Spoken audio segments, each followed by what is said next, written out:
What's going on, everybody? It is your host, Nick, also known as Cruiser Media, back at it again with finally another video. I know it's been 2 or 3 weeks, or maybe a month, possibly more so like a month since the official launch of this channel. Today, the topic of discussion is car photography. And, well, kind of just photography in general, you know. Hey, you want to become a photographer? You want to become a car photographer? Well, I'm going to kind of give you some tips and tricks on how to do that. And we're going to kind of go over a few other things in detail. So yeah, let's get started. Welcome to the video. So, well, the wind kind of just blew my notes back. This is my outline for the video. This is my outline. This is what my average video outline looks like. I don't know. You want to become a car photographer. Some of these little tips and tricks that I'm going to give you can apply to other areas of photography. It doesn't have to be specific to cars, but majority of my work is car photography, so I feel like, it's only right that I lead off like this. How are you going to get started? You want to be a car photographer. Well, you need a couple things. Okay, so you're going to be needing some sort of social media. You're going to need some sort of gear. And contrary to what everybody tells you, no, your phone does not work.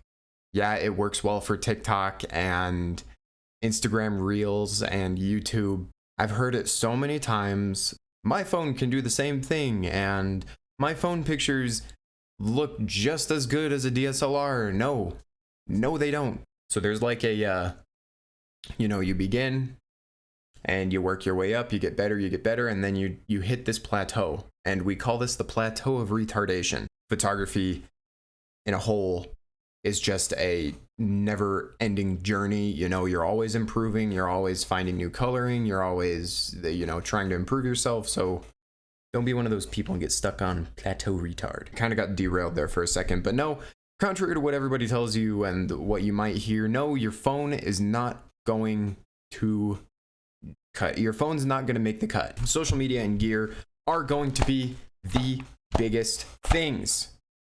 Don't listen. If somebody tells you that your phone is fine, don't listen to them. Trust me. I haven't laid out a couple gear options. However, from personal experience, I would say that an excellent starter camera would be either the Canon T6, Canon T5, the Canon T7. Those are 3 excellent starter kits. And you can go pick yourself up a nice cheap lens. I do recommend Canon just because it's budget. I used it for 3.5 or 4 years out of my 5-6 year journey. So go do some research, go pick up a camera that you like, keep it under $1,000, unless you're able to make that investment. I would say definitely go either a higher end full frame Canon or get yourself into a full frame Sony body and a couple lenses. Car photography specifically, I really liked the Canon 1.8 50mm lens. It cost me $100. I believe right now it's going for like I believe right now it's going for around $125, brand new in the box. So if you end up going with the crop sensor Canon or a full frame Canon, you can definitely pick up this 50mm 1.8. It's going to give you the nice background blur. It's going to have that fixed focal length, and the fixed are pretty good to use. I used it for a while, but then the quality started dropping the more that I used it. So I kind of just stuck with my kit lens, which was the 18 to 55mm. Now, you're not going to get the background blur. You're not going to get super crazy subject focus when you are using that kit lens. That is one of the downsides. However, it's got a range of focal length. You got the 18mm all the way up to 55mm, which does give you, a good control depending on your setting. If you're shooting at a car show, if you're shooting multiple cars, if you're doing rollers, it gives you a wide range. So cheap starter kit, That's all that you need. Like I said, if you do have the budget to go, you know, a little crazier, you definitely want to look for full frame. The next big thing for car photographers or just photographers in general is social media. Come up with a name, you know, try not to make a generic name. I obviously have a play on my last name, Cruiser Media,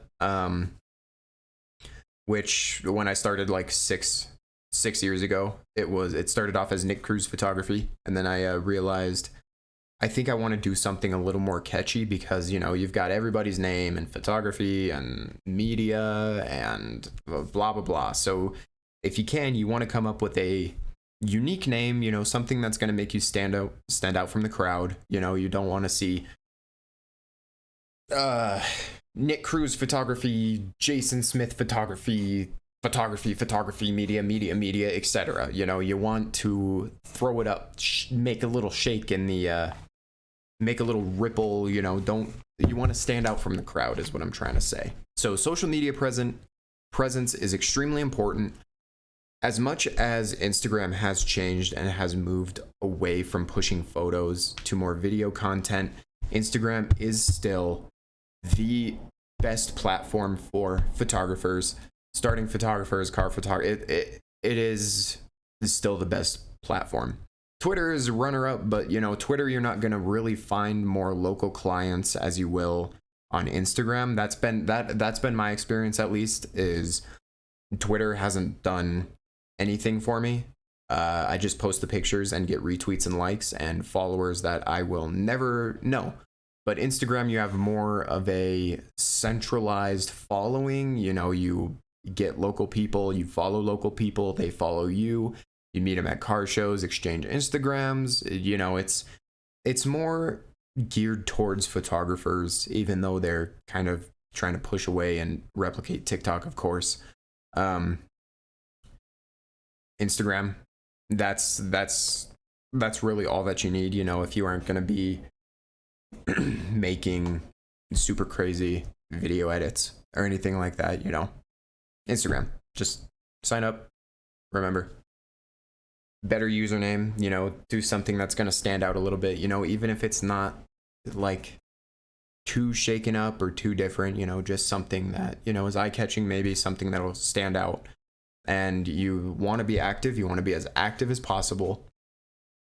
Talk to people, leave comments. What I found is more helpful is if you're trying to turn somebody into a potential client, you know, you want to build a rapport with them, you want to be friendly and talk to them about their car, or, you know, you just want to start conversations. You want to be active, you want to find people that you like in your local area and follow them.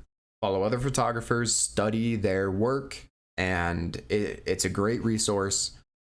Even though it's moving away from photography, it's still the #1 resource for photographers. And I followed a ton of photographers, specific around cars, and I followed a ton of local cars that I knew. And I kind of just built rapport. I built friendships online before they turned into more personal friendships. So social media, yeah, you gotta have it. What does the process look like to get started? Well, I started on a Samsung Galaxy camera, a little touchscreen camera. I just really enjoyed taking pictures, so I went out and took pictures of my cars. I took pictures of my friends' cars from school, and they weren't great. I didn't know how to edit.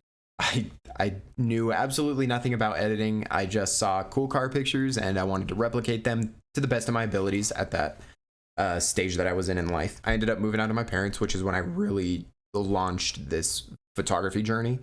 I got my camera and I started my Instagram specific for car photography. I started talking to people. I started reaching out to cars or owners, you know, to see if they would want to shoot. I started small and built my way up, you know, to the bigger ballers over the years. You also do want to go to shows. I went to all of the shows. Every single weekend that a show was going, I was there. I had my camera, I was shooting, I was talking to people. You know, if you're not a big extrovert like I used to not be, I didn't really talk to people, but I would kind of interact here and there. Of course, I was chatting with some people over Instagram beforehand, so I had kind of an idea of who I was gonna see. And when I saw them at the car shows, I took a bunch of pictures of their car, a bunch of different angles, a bunch of detail pictures, you know, all that I could really capture, threw them all into a folder after I edited them, sent them off to them.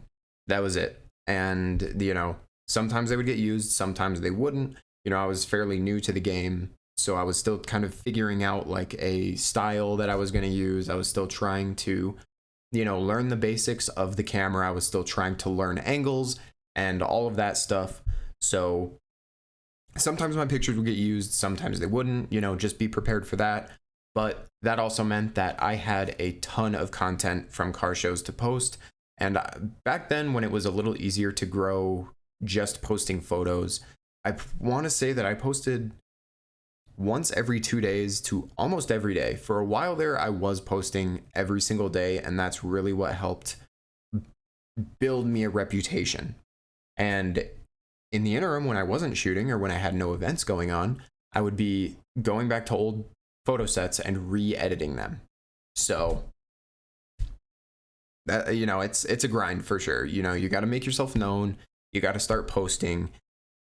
You got to be a little cringy, even though everybody hates being cringy. You know, I've kind of fallen down the cringe slide because my Instagram was stagnant for such a long time. And now that I've started branching out and posting other types of content besides just photos, I've gotten a bigger clientele list, basically. One closing thought that I do have, or one closing recommendation: get Lightroom from Adobe. You get a photographer package, which is Lightroom and Photoshop, and it even includes the new Photoshop beta with the artificial intelligence generative fill. It's $10 a month. Sign up, go get it. You're making an investment starting now. So Photoshop, Lightroom, start watching a bunch of tutorials on how to use them. I myself will be coming out with a couple Lightroom tutorials, just kind of getting started. And you can look for resources on YouTube. I watched a lot of how to shoot and edit photos of cars. I watched a ton of that when I was first starting, just so I could kind of get an idea of how I wanted to start and all of that. So download it, start playing around. If you have any questions, feel free to leave them in the comments below or reach out to me on Twitter. Links will be in the description below. As always, of course, I'm open to answering any questions. So if there was something that I didn't touch in the video that you feel should have been mentioned, please reach out to me. I will, of course, get back to you as soon as possible. And that's been the video, guys. Welcome to your new life. Welcome to the photography journey. I hope to talk to you guys soon. I will see you all in the next video. This has been Nick, also known as Cruiser Media, signing out. See you guys later.